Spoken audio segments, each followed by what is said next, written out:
Imagine it's Friday morning. Your paycheck just hit your account. You look at the balance, take a breath, and think you're doing all right. Then Tuesday rolls around. You check your banking app again, and somehow a third of that money has vanished into thin air.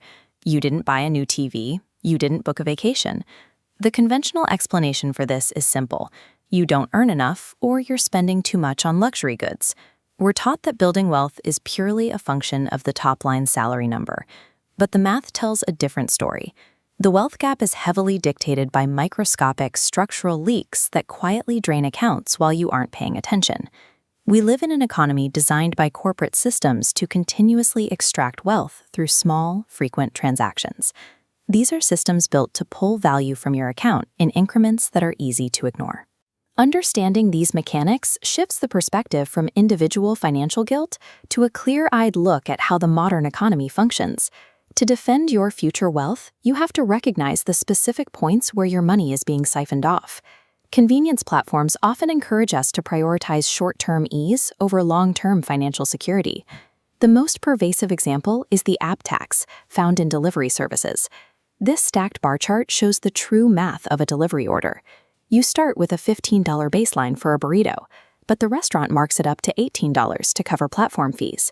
Then you add a $3.99 delivery fee, a $2.50 service fee, and a $5 tip. Your $15 meal just doubled to $30. You paid a 100% markup for not putting on shoes. This line graph projects that habit over time. If you do this 3 times a week, you're paying $45 in fees. If you took that exact amount and put it into an S&P 500 index fund returning 8%, over 20 years, that convenience costs you over $107,000. This logic extends to the wider frictionless economy. Companies understand that human beings follow the path of least resistance.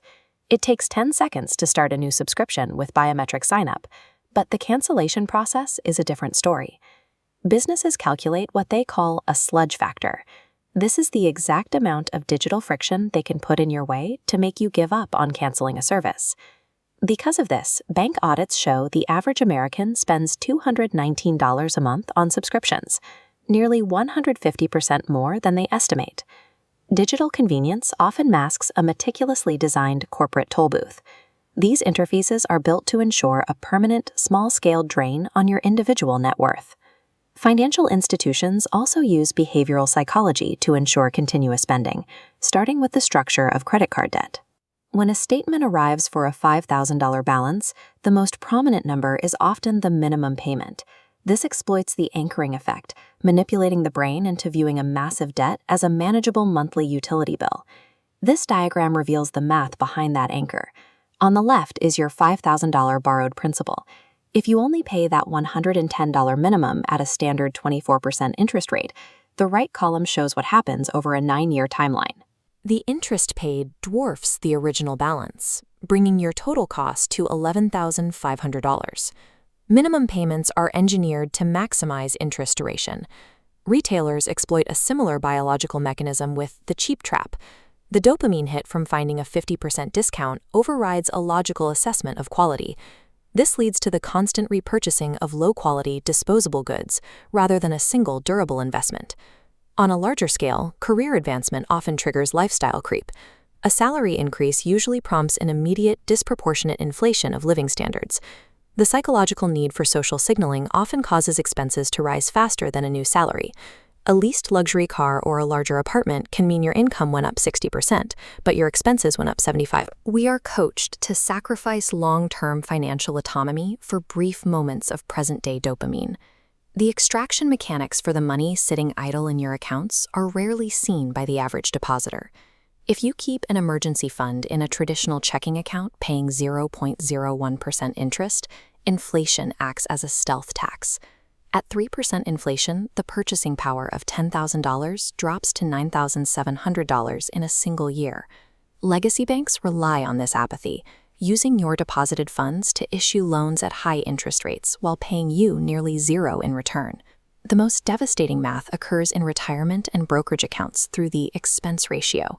These are the management fees, often ranging from 1 to 1.5%. This chart shows the impact of that fee over a 30-year axis with a $500 monthly investment. The top area is a low-cost index fund with a 0.03% fee, reaching $734,000. The bottom area shows the same return with a 1.5% fee.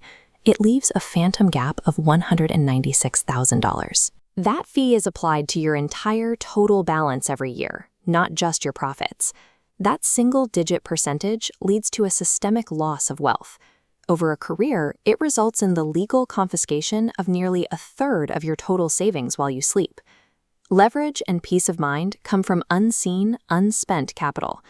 This structural stability provides a level of security that a leased car or a designer wardrobe never will. To protect that capital, you must execute a defensive strategy within the next 48 hours. Start by printing out the last 60 days of your bank transactions. Use a red pen to circle every delivery fee and automated charge to confront your algorithmic spending habits directly. Next, move through the sludge and cancel 3 unnecessary subscriptions immediately. Navigate the retention screens and stop the automated drain on your accounts. Third, move any cash sitting idle in a traditional checking account into a high-yield savings account.